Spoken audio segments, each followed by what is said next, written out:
பிஸ்னஸில் பார்த்தீங்கன்னா, இந்த 1000 டேஸ் வந்து நம்ம அந்த பிஸ்னஸில் வந்து சர்வைவ் பண்ணிட்டோம்னா, அதுக்கப்புறம் அந்த பிஸ்னஸ் வந்து நம்மள வந்து காப்பாத்தும். அந்த பிஸ்னஸ்லயே நம்ம தொடர்ந்து மூவ் பண்ண முடியும். அதிலயே சம்பாரிச்சு மேல வர முடியும். அப்படின்றது உண்மைன்னு தான் நினைக்கிறேன். நான் ஏன்னா காலேஜ் படிக்கும்போது, அப்போலாம் இந்த யூடியூப் வீடியோஸ்லாம் பார்க்குறோம்ல, அதில வந்து பிஸ்னஸ் மேன்ஸ்லாம் வீடியோஸ் போடுவாங்க. இந்த மாரி நீங்க வந்து 1000 டேஸ நீங்க தாண்டிட்டீங்கன்னா, அந்த பிஸ்னஸ் நீங்க வந்து சக்சஸ் பண்ணிடுவீங்க அப்படின்ற மாரி சொன்னாங்க. அது ஓரளவுக்கு உண்மைன்றது தான் நான் நம்புறேன். ஏன்னா, நான் ஆரம்பிச்ச இ-காமர்ஸ்ல கிட்டத்தட்ட 4.5 இயர்ஸ் ஆகுது. ஸோ லேர்னிங்ஸு, அதுக்கப்புறம் வந்து நெறைய விஷயம் கத்துக்கிட்டேன். இப்போ வந்து எப்படி எக்ஸ்பேண்ட் பண்ணணும் அந்த ப்ராடக்ட்ட, அந்த பிஸ்னஸ எப்படி எக்ஸ்பேண்ட் பண்ணணும்னு எனக்கு நல்லாவே விஷன் வந்திருக்கு.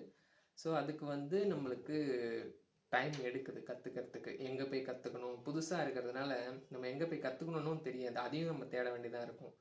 ஸோ இந்த மாரிலாம் இருக்கு. நீங்களும் ஒரு பிஸ்னஸ் ஸ்டார்ட் பண்றீங்கன்னா, அதுக்கு நீங்க வந்து எல்லா பிசினஸ்க்கும் வந்து நீங்க கண்டிப்பா 1000 டேஸ் வெயிட் பண்ணணும்னு அவசியம் இல்ல. ஏன் அப்படி சொல்றேன்னா, என்னோட இ-காமர்ஸ் பிசினஸ் இது ஃபர்ஸ்ட்டு கிடையாது. இதுக்கு முன்னாடி நான் வந்து ஒரு 2, 3, 4 பிசினஸ் ட்ரை பண்ணியிருக்கேன்.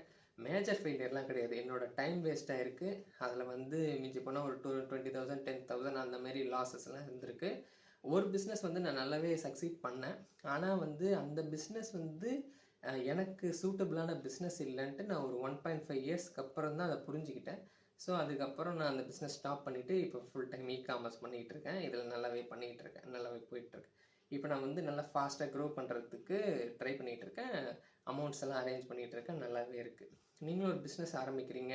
அந்த பிஸ்னஸ் உங்களுக்கு ஃபிட் ஆயிருச்சு. அந்த பிஸ்னஸ் பிடிச்சிருக்குன்னா, கண்டிப்பாக இதை நீங்கள் ஃபாலோ பண்ணலான்னு நான் உங்களுக்கு சொல்கிறேன். இது வந்து ஜஸ்ட்டு சும்மா திங்க் பண்ணுங்கள். இது ஓகே உங்களுக்கு சூட் ஆகும்னு தோணுச்சுன்னா ஃபாலோ பண்ணுங்கள். இல்லைன்னா விட்டுருங்க.